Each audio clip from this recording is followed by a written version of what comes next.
Terima kasih untuk Anda yang masih bergabung bersama dengan kami, dan di segmen ini kita akan review jalannya perdagangan di awal pekan pemirsa, di mana indeks harga saham gabungan bergerak dengan volatilitas yang cukup tinggi.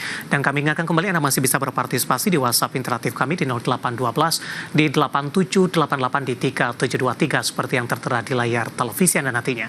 Dan saat ini kami sudah terhubung melalui Zoom bersama dengan Bapak T. Heritia Wicaksana selaku Head of Retail Research MNC Sekuritas. Kita akan langsung sapa saja Pak Didit. Selamat sore, apa kabar Pak?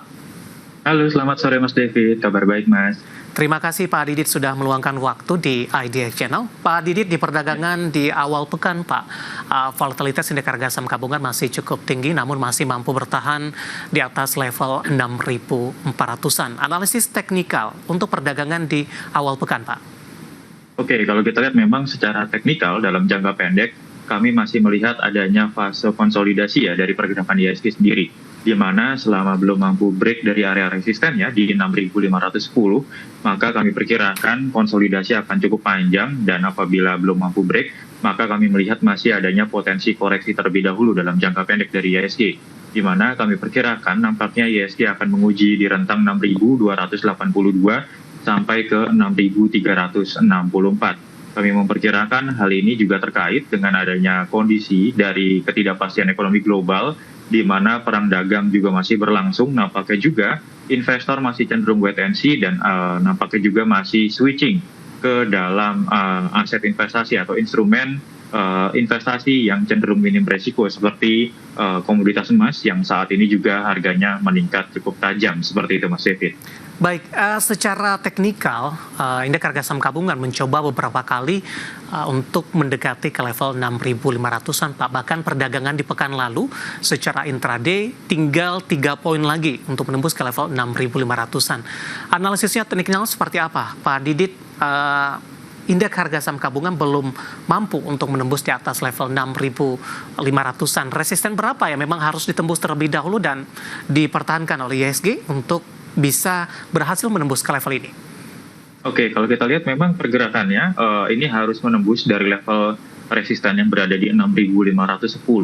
Apabila break dari area tersebut, maka kami memperkirakan untuk pergerakan IHSG ini nantinya akan menguji di level penguatan berikutnya di 6.576 sampai ke 6.678. Namun demikian dalam jangka pendek dengan adanya pergerakan yang cenderung konsolidasi dengan volume yang cenderung mengecil ya selama 3 sampai 4 hari belakangan ini, kami melihat nampaknya fase konsolidasi ini akan cukup panjang, dan pergerakan IHSG dalam jangka pendeknya nampaknya juga akan masih menguji di area 6368 sebagai area supportnya dengan area resisten yang berada di 6.510. Kalau kita melihat dari sisi indikator lainnya, MACD sebenarnya memang masih berada di area negatif dengan pergerakan stokastik yang juga masih cenderung flat di area overbought-nya, seperti itu Mas David. Baik, range pergerakan indeks harga saham gabungan terutama di pekan ini Pak Didit? Untuk kalau kita lihat pergerakan IHSG di pekan ini nampaknya masih ada kemungkinan konsolidasi, atau bahkan resiko terbesarnya adalah cenderung terkoreksi terlebih dahulu ya. Paling tidak nanti untuk menguji di level 6282 sampai 6364. Namun demikian, base case skenario-nya apabila mampu break dari 6510, maka dapat dicermati untuk area target penguatan yang dapat kami perkirakan 6576 sampai ke 6678, seperti itu. Baik, dari sisi sektoral, barang baku hari ini lagi-lagi menjadi pemimpin penguatan. Tadi juga sudah Anda sampaikan, harga emas kembali mencetak rekor tertinggi di sepanjang sejarah. Hari ini pun tampaknya seperti itu, Pak Didit. Tadi dari informasi grafis yang kita sampaikan, emas sudah berada di level 3.400-an, Pak. Level yang sebelumnya diproyeksi oleh banyak kalangan. Secara teknikal, bagaimana Anda melihat posisi harga emas dan potensi penguatan lanjutan, Pak Didit? Oke, kalau kita melihat memang untuk harga emas ini juga relatif cukup menguat ya. Kalau kita dapat perkirakan dari November 2024 begitu ya, memang sempat turun. Namun kemudian selanjutnya masih berada di fase uptrend-nya. Kami mencermati memang pergerakan harga komoditas emas ini nampaknya masih akan berlanjut menguat. Paling tidak nanti target terdekatnya yang dapat dicermati akan menguji di level 3.420 sampai 3.470. Dapat kita lihat memang cenderung investor nampaknya masih beralih ke komoditas safe haven ini atau di komoditas emas, di mana memang didukung juga dengan adanya ketidakpastian dari perang dagang sendiri. Secara global juga masih terdapat volatilitas di pergerakan pasar sahamnya. Seperti itu Mas David. Baik, kondisi ini juga tergambar Pak dari beberapa saham yang di sektor barang baku terutama untuk produsen emas. Ada Antam hari ini menguat di 7% saat ini jelang penutupan di 2090 dan tampaknya ini merupakan level tertinggi sejak Agustus di 2023. Dan kebetulan juga ada pertanyaan masuk di WhatsApp interaktif kami menanyakan saham Antam Pak. Saya akan coba cek terlebih dahulu ini. Bapak Purnomo dari Surabaya, Antam resisten selanjutnya di berapa? Silakan Pak Didit, teknikal untuk Antam. Oke, kalau kita lihat memang untuk pergerakan Antam sendiri, ini juga masih cenderung berada di fase uptrendnya seperti itu ya. Dan kami melihat memang masih ada cenderung untuk penguatan dari Antam ke depannya. Kalau kita cermati, volumenya juga cukup tinggi, ditambah volume hari ini, volume pembeliannya juga tinggi. Kemudian MACD dan stokastik juga masih berpeluang menguat. Namun perhatikan, stokastik sudah berada di area overbought-nya. Kami mencermati untuk area resisten dari pergerakan Antam nanti di 2120 dengan area supportnya yang berada di 2040. Waspadai apabila break dari area support di 2040, maka Antam nampaknya akan menguji berturut-turut nanti di level 2000 sampai 1930. Base case-nya apabila nanti mampu break dari area resisten di area 2120, kami perkirakan nanti Antam akan berlanjut ke level 2160 sampai 2240 seperti itu Mas Diki. Baik, bagi yang belum berpartisipasi Pak, rekomendasinya seperti apa? Oke, untuk Antam sendiri ini bisa di hold bagi yang sudah punya, bagi yang belum punya nanti bisa untuk trading dalam jangka pendek terlebih dahulu dengan mencermati area stop loss di 2040 begitu Mas David. Baik, dengan adanya Anda katakan indikator overbought untuk Antam tadi, artinya bayang-bayang profit taking cukup jelas? Ya, masih ada kemungkinan untuk adanya profit taking, namun melihat dari candle hari ini hingga saat ini ya, kita lihat untuk highest-nya sama dengan close, maka masih ada kemungkinan Antam menguat dulu dalam jangka pendek, kemudian selanjutnya diperkirakan akan terkoreksi terlebih dahulu, di mana koreksinya cenderung normal ya, akan adanya profit taking terlebih dahulu, seperti itu.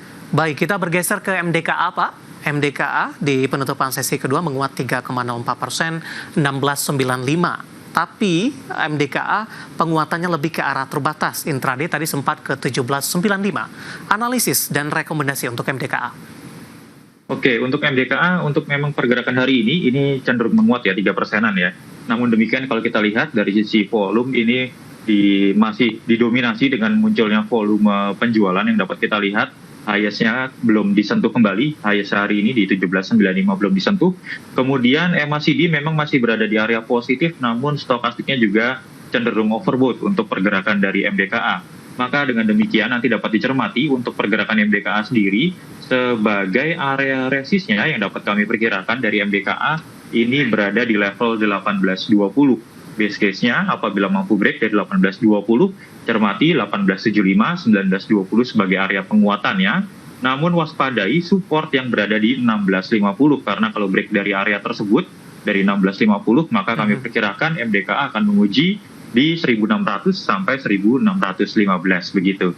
Ya, penguatan signifikan sudah terjadi mulai dari awal April Pak, dari 1000-an hingga ke 1700 intraday hari ini. Posisi sudah jenuh beli Pak Didit? Ya, kalau kami melihat memang pergerakan dari stokastiknya sudah cenderung jenuh beli ya, dan muncul tekanan jual di perdagangan hari ini, seperti itu Mas David. Baik, dari MDK kita beralih ke saham big cap dari barang baku ada Aman Pak. Hari ini juga menguat di 3,50%. Analisis dan rekomendasi untuk Aman Mineral. Oke, kalau kita lihat untuk pergerakan dari Aman sendiri, memang masih berada di fase uptrendnya gitu ya. Dan kalau kita cermati masih didominasi dengan munculnya volume pembelian. Cukup menarik untuk Aman, namun masih tertahan oleh MA60-nya yang berada di level 6.750. Apabila nanti Aman mampu break dari area tersebut, dari 6.750, maka kami perkirakan Aman akan berpeluang untuk menguat paling tidak target terdekat dari Aman sendiri, yang dapat kami perkirakan ini akan berada di level 7.000 sampai base case-nya berada di 7.150. MACD-nya cukup mendukung, namun demikian lagi-lagi dengan adanya penguatan ini, stokastiknya sudah berada di area overbought dan dapat dicermati area support yang berada di area 6.050. Seperti itu Mas David. Buy on breakout di 6.750 bisa Pak? Buy on breakout di 6.750 bisa Pak. Oke. Seperti itu. Baik, penutupan hari ini di 6.650 menguat di 3,50%. Analisis dan rekomendasi saham-saham di sektor barang baku terutama untuk produsen emas yang hari ini menjadi penopang penguatan indeks harga saham gabungan. Pak Didit, kita akan jeda terlebih dahulu. Nanti kita akan coba lihat saham-saham pilihan apa saja yang Anda rekomendasikan. Dan pemirsa, kami akan segera kembali sesaat lagi.